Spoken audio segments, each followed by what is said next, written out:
Quiero saber lo que piensa Dios. Lo demás son detalles. Albert Einstein.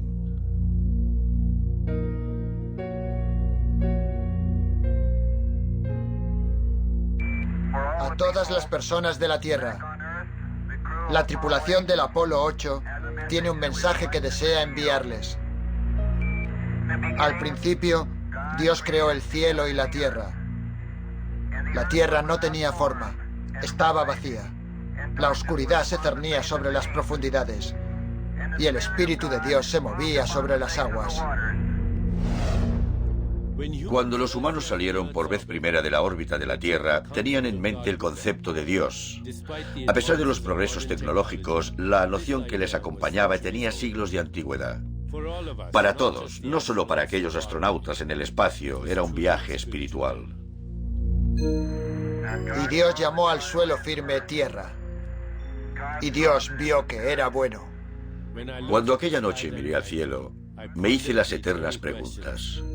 ¿Estamos aquí por casualidad? ¿O existe un creador, una fuerza divina? Durante siglos, la humanidad ha buscado respuestas. ¿Quién está detrás de la obra de la creación? ¿Acaso existe Dios? Y en el caso de existir, ¿se preocupa por nosotros?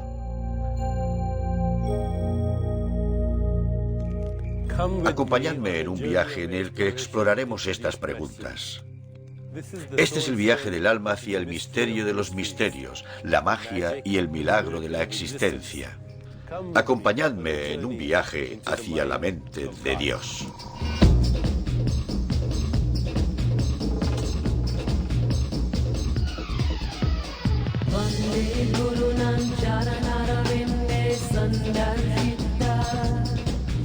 Deepak Chopra, conocer a Dios.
Llegué a los Estados Unidos en 1970. Gobernaba Nixon. Ocurrió la masacre de Kent State. Era la guerra de Vietnam. Y los Beatles sacaron su último álbum.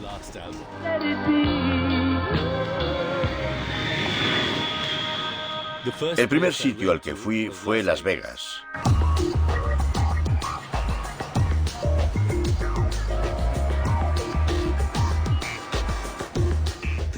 Gané $1.500, lo que, comparado con los $8 que traía de la India, fue como si me hubiera tocado la lotería.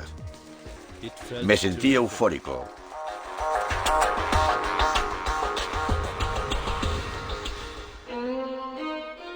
Pero al despertar a la mañana siguiente, había algo que me llenaba de desazón, a pesar de mi fortuna. No me sentía realizado. Vine a Estados Unidos como médico residente para finalizar mi formación clínica. Una de mis primeras tareas fue certificar la defunción de un hombre que había muerto por heridas de bala.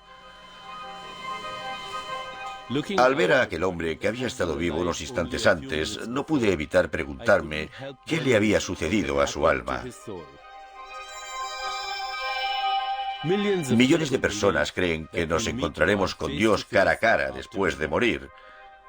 Pero en muchas tradiciones espirituales, hasta las orientales, el camino para conocer a Dios se dirige hacia nuestro interior. Esto también es válido para el misticismo cristiano. La Biblia dice: quédate en calma para que sepas que soy Dios.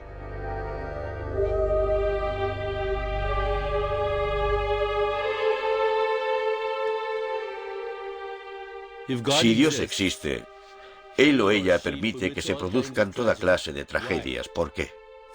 Para algunos la catástrofe solo profundiza su conexión con Dios. Dios se convierte en una fuente infinita de fuerza y consuelo. Sin Dios, las miserias de la vida pueden volverse insoportables. Pero este Dios protector puede ser cruel e implacable. Esta deidad que ama y castiga por igual es como un progenitor, tal y como lo percibíamos cuando éramos niños. Pero si Dios no nos protege del peligro, como harían nuestros padres, ¿por qué vamos a rendirle culto? El miedo, por supuesto, es una respuesta, y todas las religiones han añadido este componente a su ideario. Sin embargo, la tragedia puede hacernos temer que Dios nos haya abandonado y que, por tanto, Dios haya sido abandonado a su vez.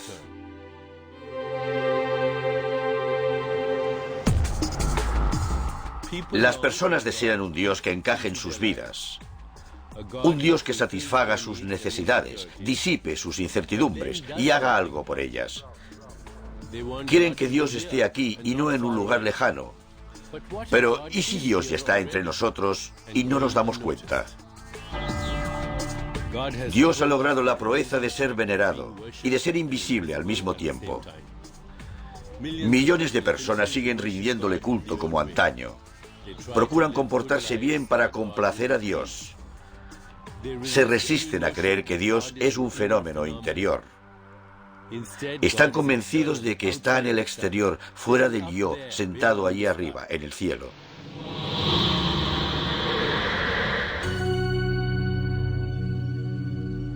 Esta incertidumbre forma parte de vivir en una época de duda, en la que el escepticismo cala más hondo que la fe. Los escépticos rechazan la validez de un Dios invisible. La ausencia de un Dios exterior no excluye la posibilidad de un Dios que lleve a cabo una revolución interior.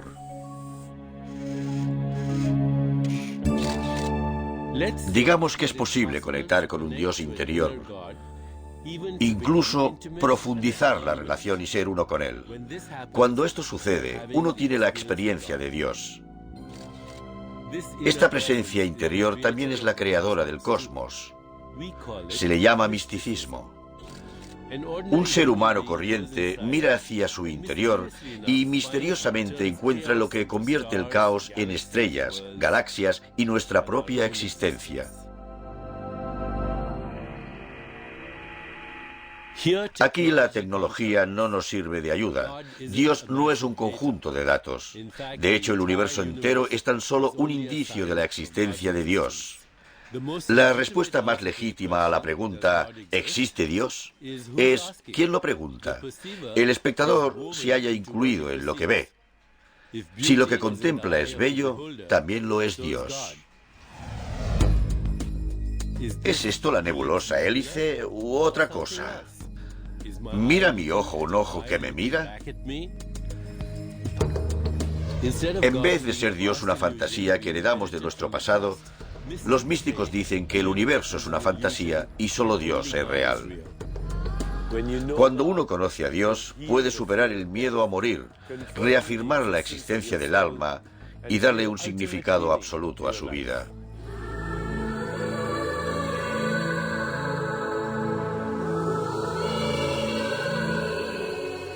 Tras siglos de conocer a Dios por medio de la fe, tal vez estemos preparados para comprender directamente la inteligencia infinita.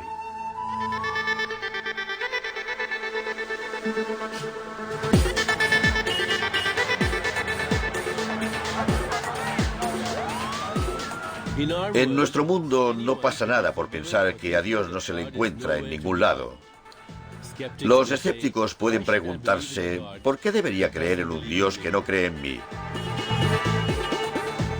¿Dios aún nos escucha? Podemos perdernos en elucubraciones. ¿Solo con la fe encontraremos el camino?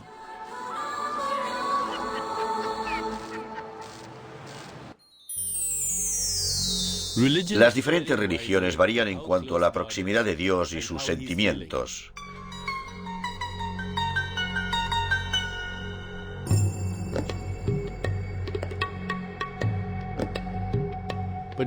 Pero la mayoría de tradiciones espirituales aseguran que Dios obra milagros. Él es la fuente del amor. La belleza y la verdad son hijas de Dios. Ello hace de Él un elemento muy presente. Desde los inicios de la religión en Occidente, era obvio que Dios tenía algún tipo de presencia, lo que era conocido en hebreo como Shejinah, la luz. La Shejinah se plasmaba en el halo que rodeaba a los ángeles y en la alegría que irradiaba la cara de un santo o un salvador. Si Dios tiene presencia, puede experimentarse. Esto es un punto clave, porque en los demás aspectos Dios es invisible e inalcanzable. Pero, ¿qué podría hacernos confiar en un ser espiritual benévolo cuando durante miles de años se ha derramado tanta sangre en nombre de la religión?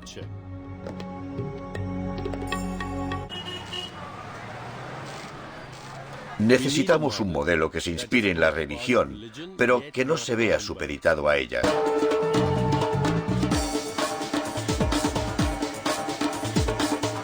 El deseo humano de comprender un orden divino del universo comenzó hace mucho tiempo con la mitología. Para entender su mundo, las civilizaciones crearon mitologías para definir el origen de su existencia. Aquellas mitologías describían actos de la creación y los protegían de lo desconocido. Proporcionaban una explicación a lo inexplicable. Las historias mitológicas están inspiradas en los temas arquetípicos del amor, el nacimiento, la muerte, la vida tras la muerte, el destino de los pecadores, los santos y los héroes, y estaban protagonizadas por humanos y por dioses y diosas de las civilizaciones antiguas. Algunas de estas historias espirituales proceden de una civilización muy antigua. Un lugar misterioso rodeado de cuentos de inmortalidad, renacimiento y resurrección. Era el mundo místico del antiguo Egipto. El río Nilo representa el ciclo de la vida, donde el sol amanece sobre los espectaculares templos de la orilla este, que rinden culto al dios del sol Ra. En la orilla oeste, el sol se pone sobre las majestuosas tumbas construidas para el viaje a la otra vida.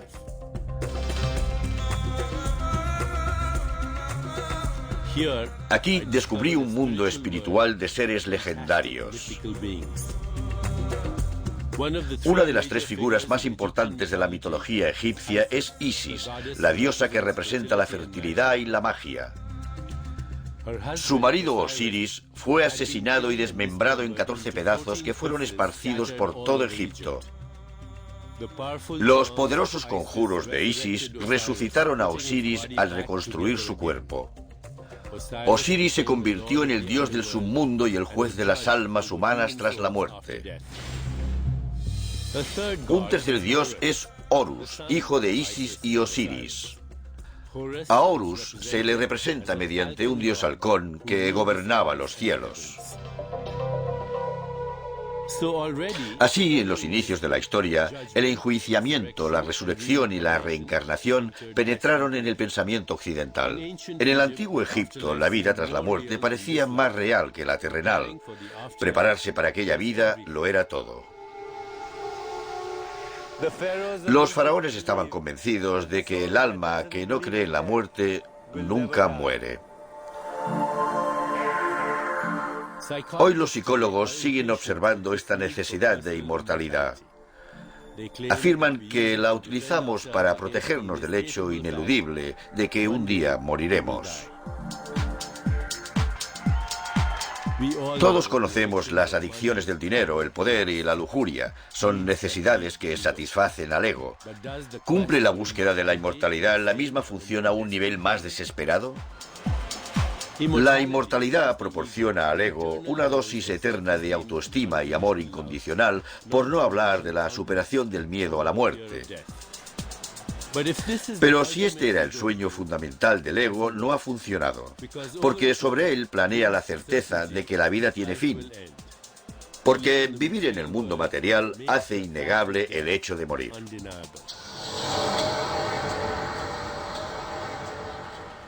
Pero, ¿y si lo contrario fuera cierto? ¿Y si sentirse inmortales y no vulnerables a la muerte es lo más real que hay en nosotros? ¿Y si, al morir, no es el alma la que abandona el cuerpo, sino el cuerpo el que abandona el alma? Porque en realidad no estamos en el mundo. El mundo está en nosotros, no estamos en el cuerpo. El cuerpo está en nosotros.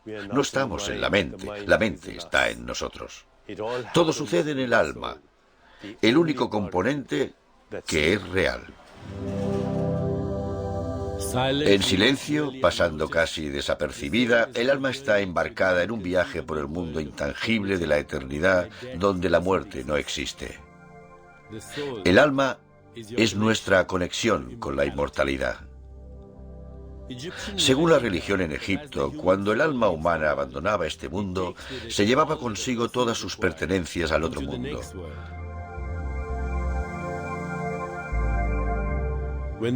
Cuando enterraban a los faraones, lo hacían con sus riquezas y posesiones para que les acompañaran en su viaje a la otra vida. Frente a la gran pirámide de Keops, es casi imposible no notar la presencia de un poder ausente hasta en el rascacielos más alto. Cuando contemplo la gran pirámide, me imagino a personas que aspiran a la inmortalidad física. Me atrevo a afirmar que los maestros sagrados, cualquiera que fuera su religión, trataron de ser bastante específicos. En su sabiduría, el alma representaba algo así como un nexo entre el mundo de los 5 sentidos y un mundo de aspectos intangibles como la eternidad, la infinitud, la omniscencia y la gracia. ¿Cómo encaja la mitología en nuestras vidas? Se dice que nuestras motivaciones inconscientes se originan en el mundo mitológico, que en el fondo somos dioses y diosas en potencia. En el mundo de los negocios, por ejemplo, cuando alguien lleva a cabo una empresa admirable, esto se asemeja al heroico viaje de construir una pirámide para uno mismo, ampliando nuestra imaginación de lo que es posible.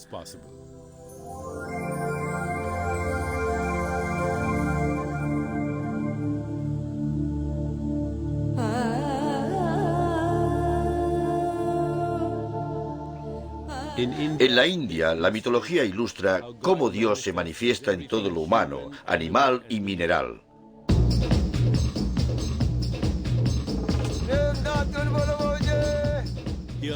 Aquí los mortales tienen en cuenta la mitología a diario.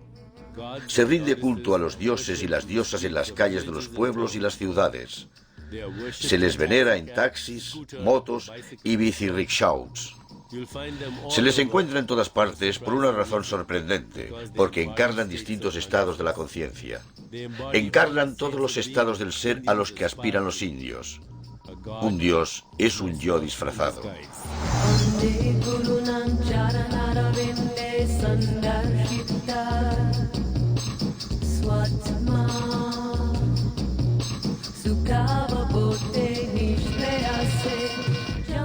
En la tradición hindú, la búsqueda espiritual comienza por la introspección y acaba al alcanzarse la verdadera iluminación. Hay una plegaria para la iluminación que dice: guíanos de la oscuridad a la luz, de la ignorancia a la verdad y de la muerte a la eternidad. La oración finaliza pronunciando Om Shanti, la tradicional invocación de la paz. Shanti,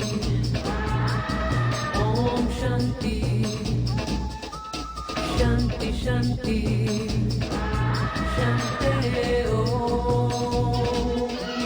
Om Shanti, Om Shanti, Shanti, Shanti, Shanti, Om.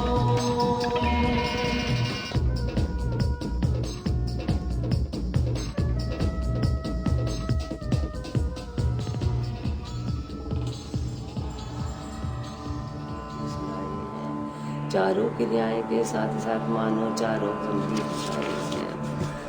Mi madre me leía relatos que podrían considerarse mitológicos, pero que para mí eran más verosímiles que cualquier cosa que existiera en la realidad. De hecho, aquellos relatos me inspiraron a hacer todo lo que he hecho hasta hoy. Me abstraían de lo mundano a lo mágico, donde todo era posible. हमने तुमको अपनाया था तुम ¿Qué son la lealtad y la compasión? Son Hanuman, el dios mono que levanta una montaña y se la lleva a un hombre agonizante para que una hierba pueda curarle. ¿Qué es el amor romántico? La devoción de Rama y Sita, que es más fuerte que la muerte. La mitología me abstraía de lo mundano a lo mágico, haciéndome comprender que ambos se encontraban en mí. सबका साथ छोड़ोगे। लक्ष्मी ने कहा Podía volar por el aire. Podía asistir a milagros y curaciones. Podía experimentar la casualidad, la transformación y la magia. Todo lo que me rodeaba apuntaba a elementos mitológicos. Asociaba el parloteo de los monos en los árboles con el dios mono Hanuman, que provee de valor, esperanza, conocimiento e intelecto. Luego estaba Shiva, que representa la destrucción, pero también el potencial de la renovación y la resurrección. Shiva no es un dios de la muerte, más bien forma parte de un eterno ciclo que se encarga de deshacerse de lo viejo para abrir paso a lo nuevo. La India dio un paso que Egipto no llegó a dar, confiriéndole a la muerte un aspecto creativo. El hijo de Shiva es Ganesha, un dios muy popular en toda la India. Ganesha se ocupa de librarnos de los obstáculos. Tiene trompa de elefante, un atributo diferenciador. Tiene unas orejas enormes para recordarnos que debemos escuchar activamente. Tiene una tripa gigante para digerir todos los problemas del mundo. Con una pata en el suelo y otra en el aire, está en el mundo, pero no forma parte de él.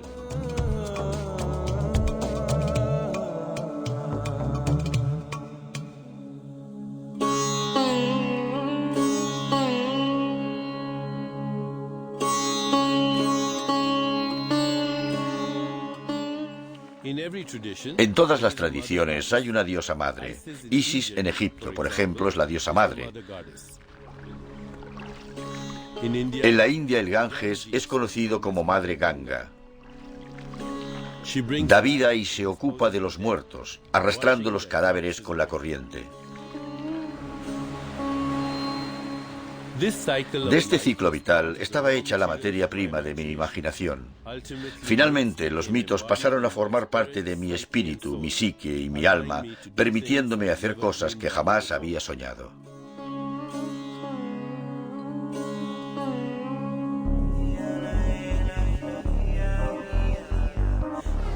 Mientras que las deidades de muchas civilizaciones adoptaban la forma de animales y otras criaturas, los griegos y los romanos veneraban a dioses creados a partir de los cánones de belleza del cuerpo humano. Trataron de explicar sus sentimientos, sus impulsos y su mundo por medio de la mitología. Estos dioses aparecían en cientos de historias de heroísmo, traición y lujuria.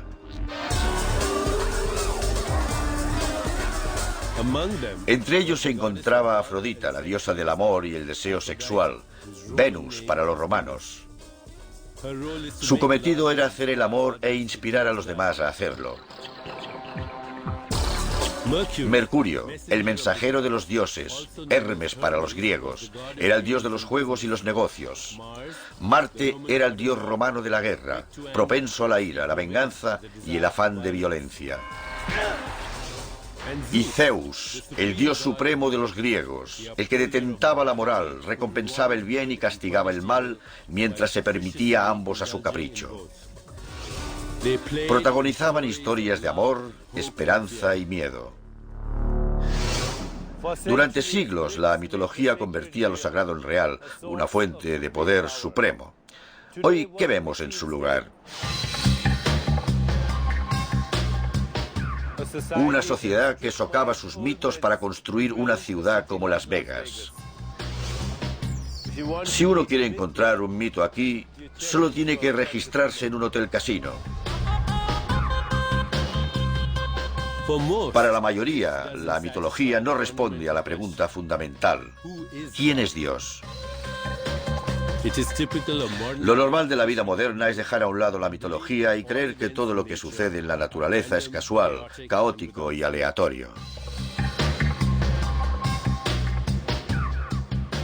Los antiguos mitos pueden ser reemplazados por una nueva espiritualidad, en la que la unión con Dios es su mayor atracción. En esta imagen de Dios, la divinidad llega a nosotros a través de nuestros pensamientos y sentimientos. La imagen de Dios, como un patriarca de barba blanca sentado en su trono en el cielo, es muy limitada. Ya no imaginamos a Dios a nuestra semejanza. Lo que imaginamos es la infinitud. Conocer la infinitud es la conciencia de la unión, donde no se nos puede diferenciar de Dios. Es como si pudiéramos ver una película, aparecer en ella y ser la película al mismo tiempo. Si preguntamos ¿quién es Dios y quién eres tú?, solo hay una respuesta: soy yo.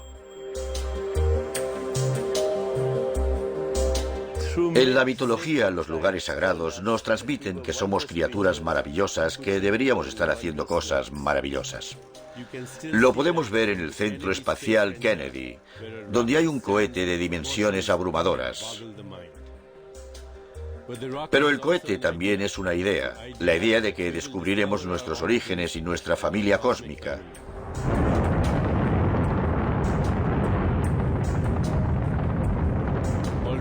Estamos empezando a comprender que la ciencia y la religión no son totalmente contrarias, sino diferentes formas de intentar comprender el universo. Una sola bacteria descubierta en el espacio puede hacernos revisar el origen de la vida. La aventura espacial también responde a nuestra necesidad de saber que seguimos siendo sagrados. Tendemos la mano para alcanzar la de Dios. Este juego de luces es un indicio del Big Bang, un fenómeno de gran precisión que, de haber variado el equilibrio entre las fuerzas básicas de la naturaleza, aunque fuera por una millonésima de grado, no existirían las estrellas, ni las galaxias, ni ninguna de las formas exquisitas de la vida.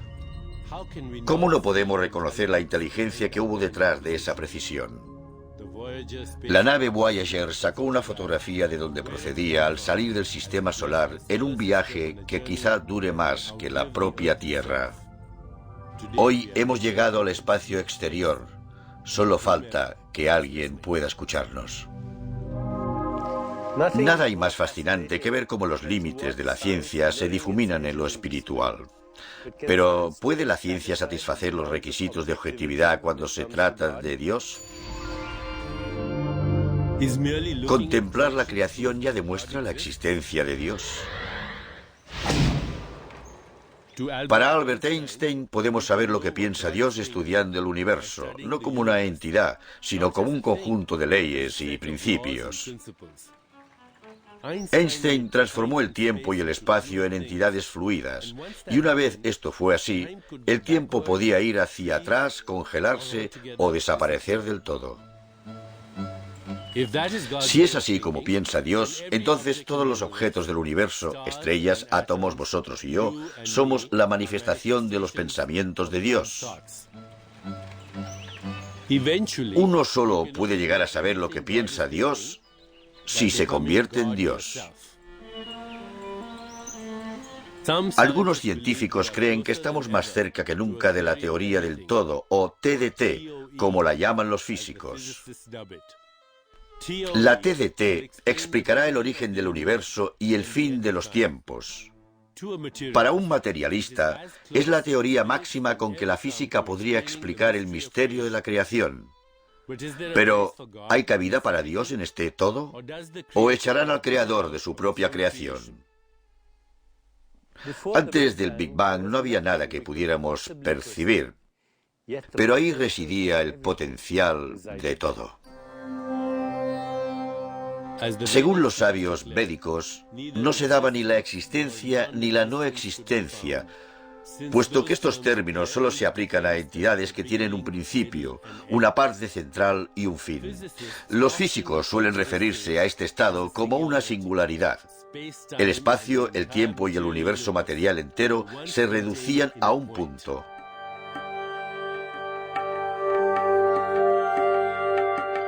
Este es el punto de la realidad virtual, o el dominio virtual, o el dominio no local, un lugar más allá del tiempo y del espacio, y, por tanto, inimaginable como un lugar.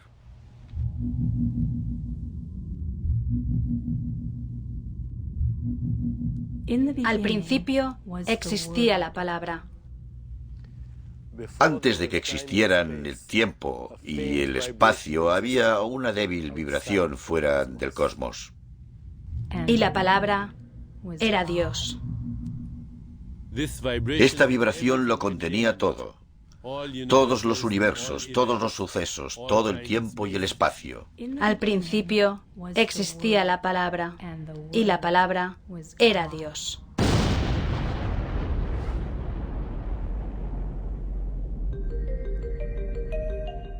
En el momento del Big Bang, lo que se expandió rápidamente por el universo fue la unidad básica de energía electromagnética, el fotón. Para un físico experimental, un fotón es un quantum de luz. Ahora mismo, a la velocidad de la luz, los fotones se encuentran en el límite del universo en expansión.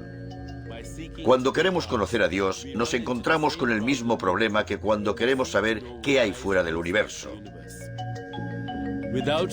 Sin llegar a atisbar ese otro mundo, podemos observar objetos que nos conduzcan a él, como un agujero negro. Se cree que los agujeros negros son los restos de estrellas que sufrieron un colapso. Su gran concentración de masa genera un campo gravitatorio tal que rompe la continuidad del espacio, dando lugar a una ventana en el límite de la infinitud. Ni la luz puede escapar a esta fuerza gravitatoria. Lo que queda es solo oscuridad. Cuando los fotones de luz y cualquier otra forma de energía son absorbidos por un agujero negro, desaparecen de nuestro universo. Esto significa que van a alguna parte. Por tanto, podrían volver a nosotros por medio de agujeros blancos, una obra de la creación al igual que el Big Bang. Pero no conocemos a Dios hasta ese punto. Hay otras dimensiones que existen fuera del cosmos, pero tampoco tenemos acceso a sus leyes, porque de intentarlo tendríamos que renunciar a las nuestras. Por esta razón, el cuerpo y la mente no sobrevivirían si pasáramos por un agujero negro o viajáramos a mayor velocidad que la luz. Si intentáramos atravesar uno, no podríamos. El tiempo se ralentiza, la masa aumenta y el espacio se curva.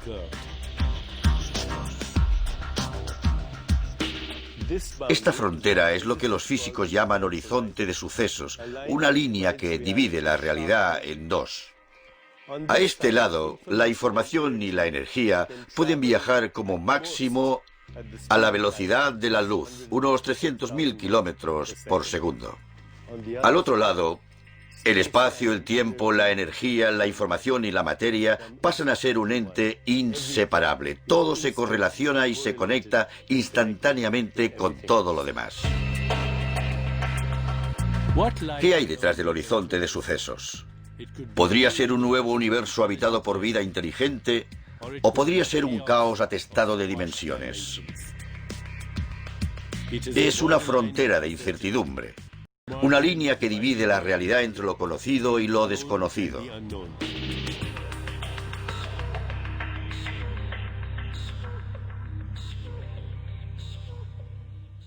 Incluso el cerebro humano tiene su propio horizonte de sucesos. Es el límite hasta que los fotones se organizan en forma de pensamientos.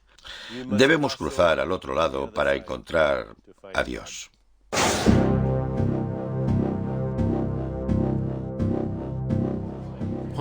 La física cuántica permite franquear esta frontera, aunque solo por un breve lapso de tiempo.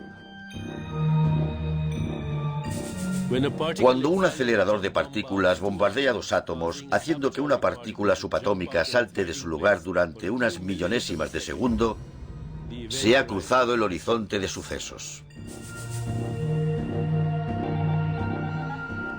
La ciencia ha rastreado hacia atrás la evolución hasta llegar a la creación. 8, 7, 6, 5. De todas las pistas que Dios nos dejó, la más importante es la luz. La Shejinah. La primera prueba nuclear fue llamada Trinity. La ciencia había descubierto la luz detrás del poder de la creación y la destrucción. Al dividir el primer átomo, los científicos, para su asombro, asistieron a una experiencia mística. El físico Robert Oppenheimer citó las escrituras hindúes del Bhagavad Gita, en las que Krishna convence al héroe Arjuna a conducir a miles de hombres a la muerte en la batalla. Me he convertido en la muerte, el destructor de mundos.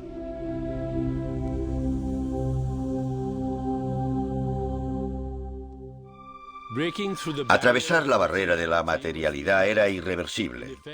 De hecho, vosotros y yo estamos ahí ahora. Cuando la física adquirió nuevas dimensiones, nosotros también. Las implicaciones son ineludibles. Nos vemos cada vez más cerca del dominio de Dios. Su territorio exclusivo, lleno de potencial infinito para crear universos, ha sido cruzado por nuestras mentes. ¿Dónde encontramos a Dios? Dios se encuentra en la luz. La belleza de Desert Rock es luz diáfana. Un impulso de amor es luz tierna. La transmisión de una neurona en el cerebro es una ráfaga instantánea de luz invisible. Por desiguales que parezcan en esencia, todas las cosas se derivan de la misma materia primigenia. Nuestra visión no puede organizarse si no es en torno a la luz. Las mismas respuestas del cerebro que nos permiten ver un árbol como un árbol en vez de un enjambre espectral de átomos, también nos permiten experimentar a Dios. Afortunadamente, las cosas más sólidas y fiables de la existencia participan del misterio de Dios. Si creéis en una piedra, es que creéis en Dios. El mundo material está lleno de objetos familiares que podemos ver, sentir, tocar, saborear y oler. Cuando estos objetos se reducen al tamaño de los átomos, nuestros sentidos nos fallan. Surge un nuevo nivel de la realidad. Es extraño levantar la mano y pensar que a un nivel más profundo es un conjunto de vibraciones invisibles que tienen lugar en un vacío. A nivel atómico, todos los objetos son en un 99,99% espacio vacío. Los electrones son vibraciones que se originan y se extinguen millones de veces por segundo. Por tanto, el universo entero es un espejismo cuántico que se origina y se extingue millones de veces por segundo.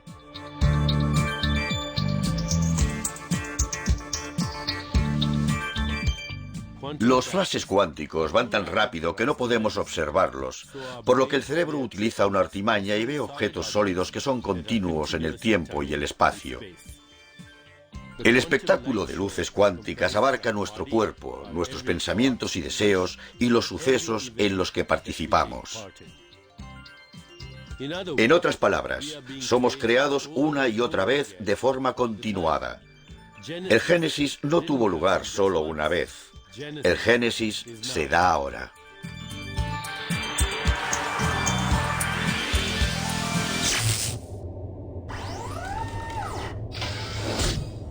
El átomo no es como una materia sólida. Más bien es como un sistema solar. Podemos obtener más pistas sobre el enigma de la creación a partir de un aparato corriente, un televisor.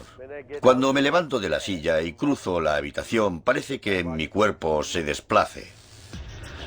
Pero a nivel cuántico no ocurre nada de eso. Una serie de partículas virtuales lanzan destellos que crean la ilusión del movimiento. No hay nada que se mueva de izquierda a derecha en esta pantalla.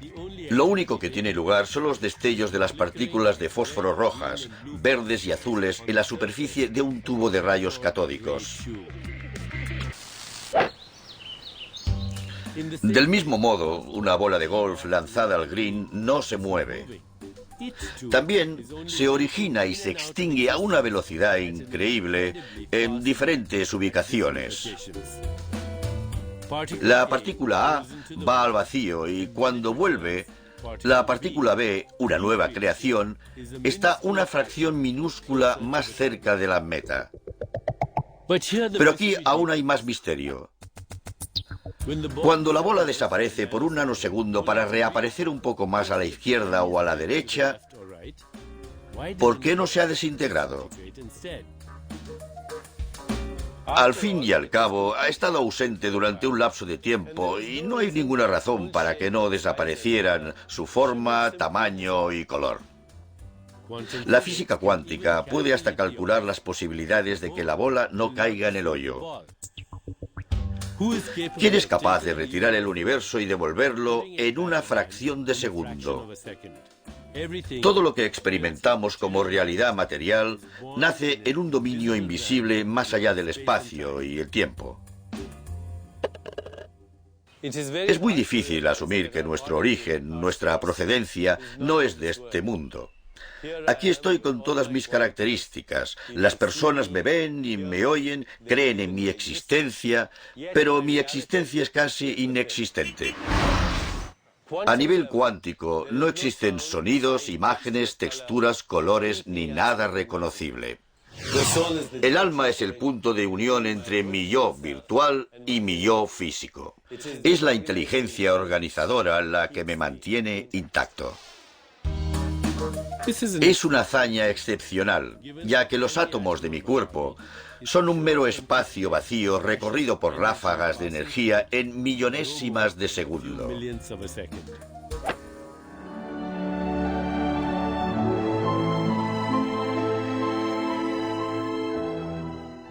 Este es el poder de la creación, una fuerza que juega con nuestra existencia en un abrir y cerrar de ojos, donde el polvo crea estrellas, las estrellas se convierten en mundos y los mundos dan lugar a la materia orgánica del ADN.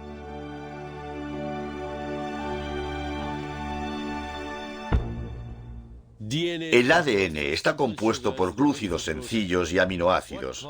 ¿Qué es lo que llevó a estas moléculas a unirse, a organizarse según unas pautas y a aprender a dividirse? Una respuesta sería que existe un poder invisible constante, del mismo modo que la gravedad es constante, solo que más inteligente. La necesidad de la vida de reproducirse a sí misma es fundamental. Pero la necesidad de las sustancias químicas de reproducirse a sí mismas es inexistente. Así que incluso en el nivel más básico comprobamos que actúan ciertas propiedades de la conciencia, el reconocimiento, la memoria, el instinto de conservación y la identidad. Ahora añadamos el componente tiempo. Para dar lugar a un bebé, una sola célula fecundada debe ser un as de la planificación. Los órganos del cuerpo existen de modo germinal en una única hebra del ADN. Pero para formarse correctamente deben hacerlo cuando les llegue su turno. Una célula madre destinada a ser una célula cerebral de algún modo sabe qué va a ser de antemano. Descubre que es no a nivel químico, sino a nivel de la conciencia.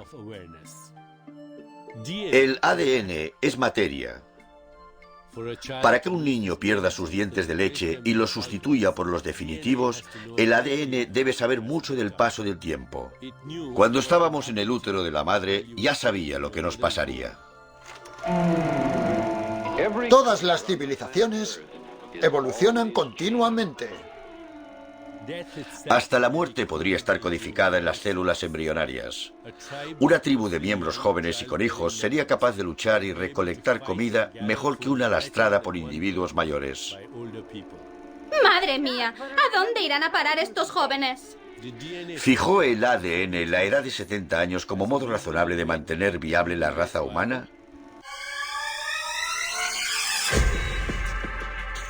Cuando el ADN dio el gran paso de aprender a reproducirse a sí mismo, también adquirió el dominio del tiempo intrínseco a la propia textura de la vida. Su viaje comenzó en las estrellas, así que tal vez el ADN también esté aguardando a revelarnos nuestro lugar en la eternidad. Todos fluimos con el río del tiempo y a la vez estamos sentados a sus orillas observándolo. El tiempo es un artificio cósmico que evita que todo suceda a la vez. En otras palabras, en este instante, mientras vosotros me observáis y yo sé que existís, el universo entero llega a un punto, como una lente gigante que concentrara la energía solar en un punto. Ha hecho falta toda la creación para llegar hasta este punto y todos los momentos. El tiempo capta nuestra atención y nos arrastra hasta su red. Pero si consideramos que también podríamos ser los tejedores de la red, se abre la posibilidad de que Dios esté tejiendo con nosotros.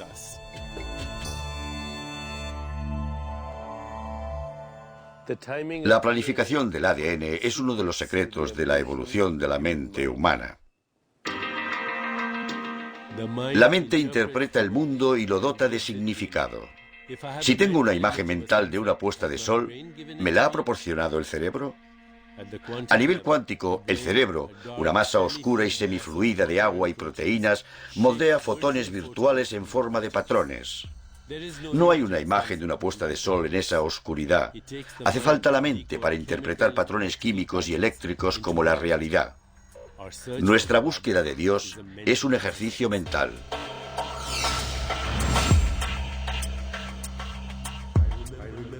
En el interior del cerebro, los impulsos eléctricos se producen en todas partes y se desplazan a medida que surgen nuevos pensamientos.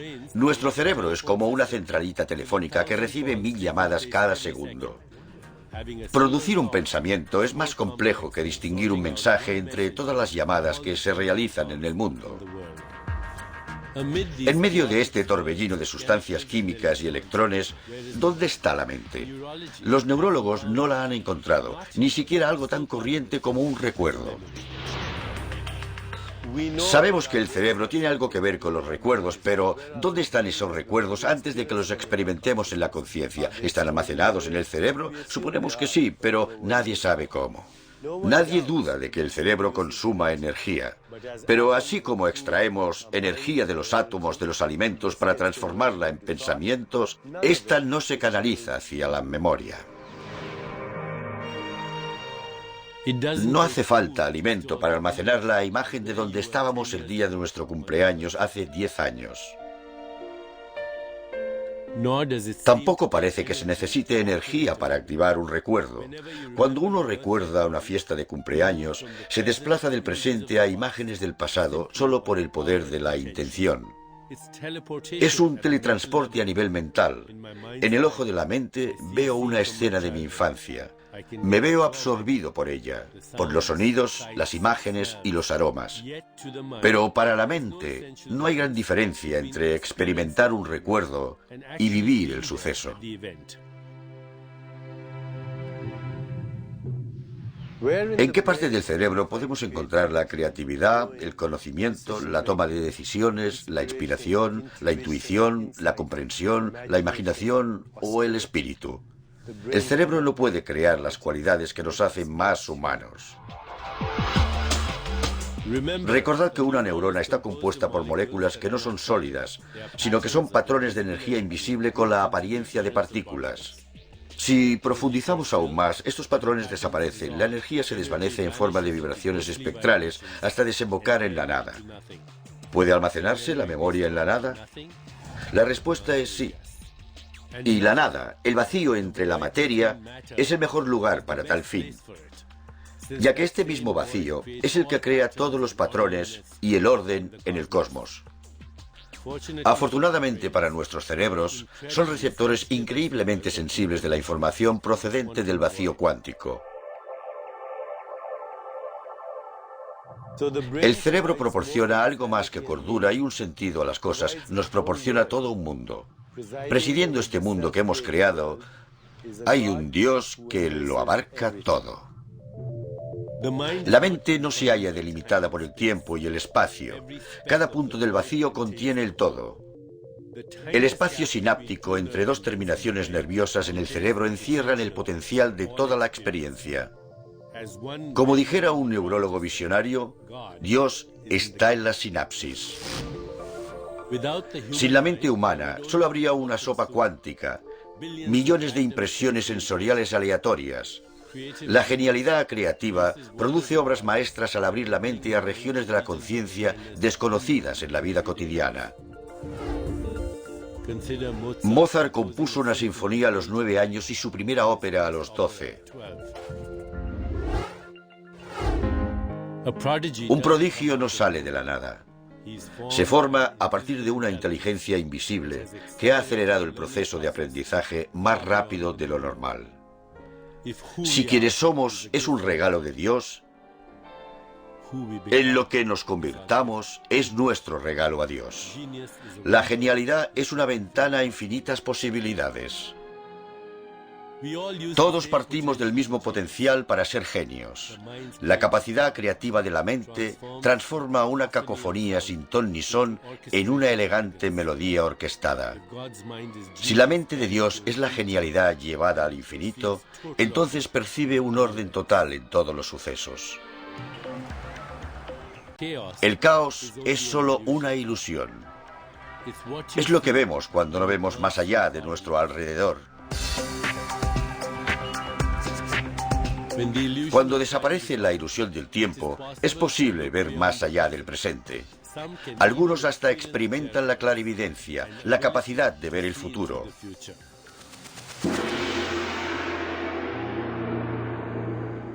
El clarividente penetra en una realidad que aún no se ha manifestado. ¿Qué es lo que permite que un bombardeo interno de neuronas coincida con sucesos externos que no han tenido lugar aún? No hay acontecimientos definidos en el tiempo. Lo que existe son opciones infinitas dentro de cada suceso y nosotros determinamos cuáles van a manifestarse.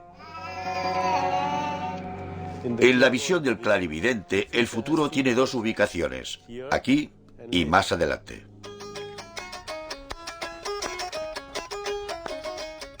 Los grandes sabios y profetas viven en esta conciencia expandida donde no existen el pasado, el presente ni el futuro, y todo está conectado. Son como hebras de ADN de toda la raza humana, o el tejido conjuntivo en una red de almas. El antiguo observatorio de Jantar Mantar de la India medía las posiciones del Sol, las estrellas y los planetas. Según la astrología hindú Jyotish, la información codificada en la energía tiene su importancia, puesto que afecta a la existencia humana. Jyotish significa luz, y la luz es la portadora de los sucesos en el tiempo. El futuro se anuncia por medio de la luz. El astrólogo interpreta los fotones que forman patrones exactos que acabarán produciéndose como sucesos en el tiempo. La clarividencia ofrece un atisbo en la mente no limitada por el tiempo. Este es el último prodigio de algo tan básico como el bombardeo de fotones al cerebro. Cualquier momento puede ser un portal hacia infinitas posibilidades. Si todo ocurre por una razón, la clave es averiguar de qué razón se trata. Una pista podría residir en las coincidencias.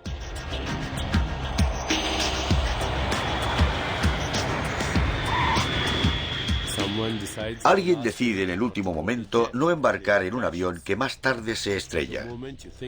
O uno piensa en un amigo que no ha visto en años y de repente este llama.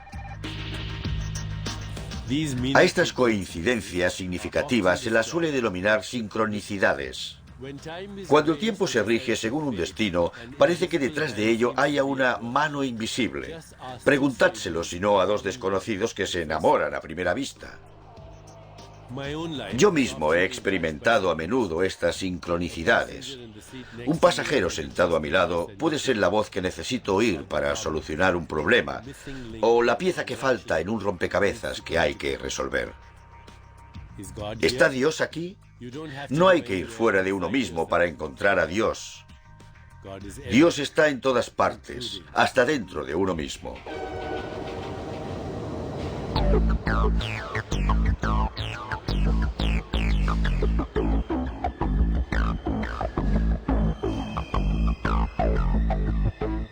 Una amiga mía subió a un tren. Se estaba preguntando si debía hacer caso de los consejos de un maestro espiritual cuando de repente un desconocido le dijo: Confía en él.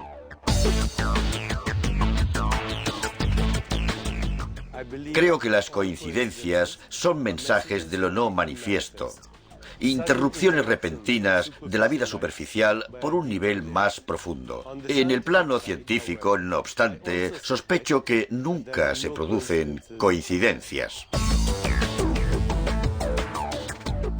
En la realidad espiritual, todo ocurre porque hay una intención detrás. Todo en el mundo tiene un significado. Estamos tan habituados a aceptar el mundo tal como es que pasamos por alto nuestro papel creativo en él. Cuando descartemos la noción de la coincidencia, los encuentros no ocurrirán por casualidad, sino por nuestras intenciones.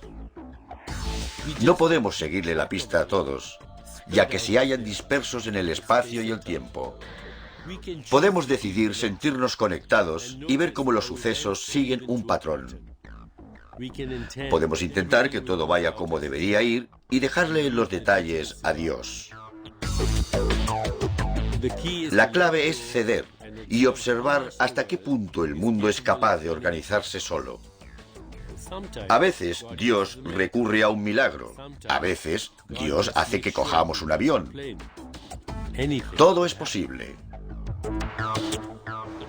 Si me preguntaran por qué deberíamos aspirar a conocer a Dios, mi respuesta sería egoísta. Quiero ser un creador. Esta es la promesa fundamental de la espiritualidad, que uno puede ser el autor de su propia existencia, el forjador de su destino personal. Si co-creamos la realidad con Dios, podemos llegar a conocernos, nuestros límites, nuestros dones y nuestro potencial. Podemos hacer realidad nuestros sueños. La mayoría de la gente cree en una de las dos versiones de la realidad. La primera versión es la perspectiva secular. Solo existe el mundo material y nada que no obedezca a las leyes físicas puede ser real. Esta perspectiva secular excluye la posibilidad de los milagros. En este caso, la realidad determina las convicciones. En la segunda versión, la perspectiva espiritual, la creación comienza en la mente antes de que se manifieste en el mundo material. En este caso, las convicciones determinan la realidad. A cada pensamiento, recuerdo o deseo, emprendemos un viaje desde nuestro mundo al de Dios. Esta segunda versión de la realidad permite a Dios interactuar con nosotros. Al fin y al cabo, colaboramos juntos. Una forma de comunicación entre nosotros y Dios es la oración. Para muchos creyentes, la oración es un viaje hacia la conciencia, donde ya no están determinados por los límites del cuerpo. La oración tiene el potencial de alterar sucesos externos, al conectar lo físico con lo metafísico. Para mí, rezar no es místico. Es más bien un experimento espiritual, una forma de asegurarnos de que seguimos siendo sagrados.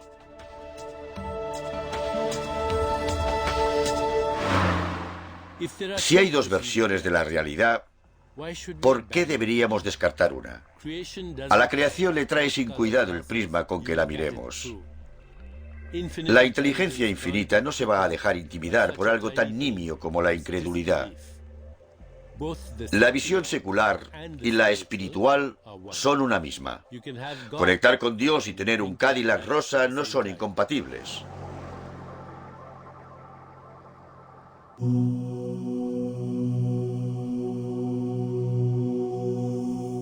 Dios no deja huellas visibles en el mundo.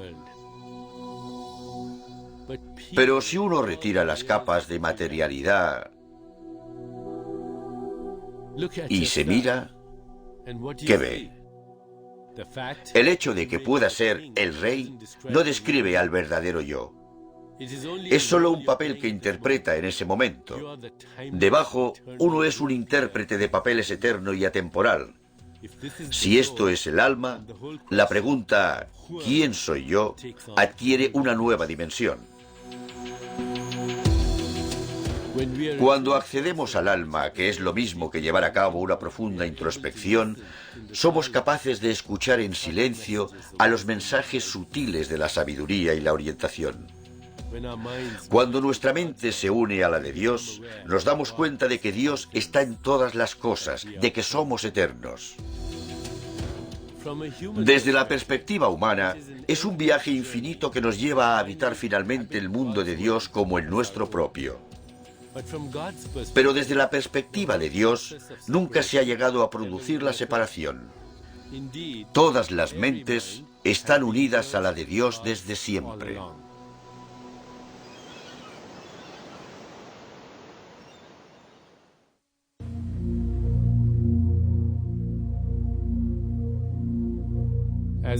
De niño me sentí excluido espiritualmente porque nunca iba a conocer a Buda o Krishna y nunca iba a ver a nadie levantarse de entre los muertos.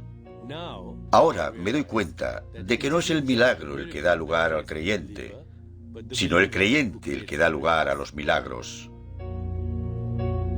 El vacío infinito y la historia de la creación se hallan en todas las células de nuestro cuerpo. El microcosmos replica el macrocosmos, el átomo y el cosmos son uno. Al final, nuestra mente es la mente de Dios y nada más. Los asombrosos sucesos que llamamos milagros nos dan pistas de los entresijos de la inteligencia inefable. Pero también lo hacen los sucesos cotidianos, llegando así a todos. La percibimos cuando un desconocido causa en nosotros una atracción instantánea, cuando miramos a los ojos a un niño y sabemos que nos mira un alma, cuando contemplamos el cielo con una sensación de asombro ante el espacio infinito. Cuando tenemos estas experiencias, interactuamos desde un lugar recóndito. Somos Dios interactuando con Dios. Cuando tengáis un impulso nuevo, un pensamiento alentador, una corazonada que no hayáis seguido con anterioridad, aceptad lo desconocido. Dios habita lo desconocido. Lo desconocido es lo único que se ocupa realmente del destino del alma. Por tanto, habría que venerarlo como se venera lo sagrado.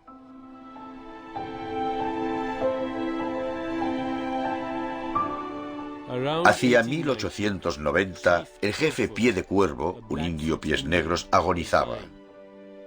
Susurró al oído de un padre misionero: ¿qué es la vida? Es el destello de una luciérnaga en la noche. Es el aliento de un búfalo en invierno. Es la pequeña sombra que recorre la pradera y se pierde en el atardecer. La vida, tal como la conocemos, se apaga demasiado rápido. Con la muerte volvemos a la luz, al origen del que procedemos. Entonces toda la realidad tiene un único origen. Vosotros sois ese origen. Dios es nuestro instinto superior para conocernos. El poeta persa místico Rumi dijo: cuando muera, volaré con los ángeles. Y cuando muera para los ángeles, lo que seré, no podéis imaginároslo. Y de parte de la tripulación del Apolo 8, que Dios os bendiga a todos los que vivís en la maravillosa Tierra.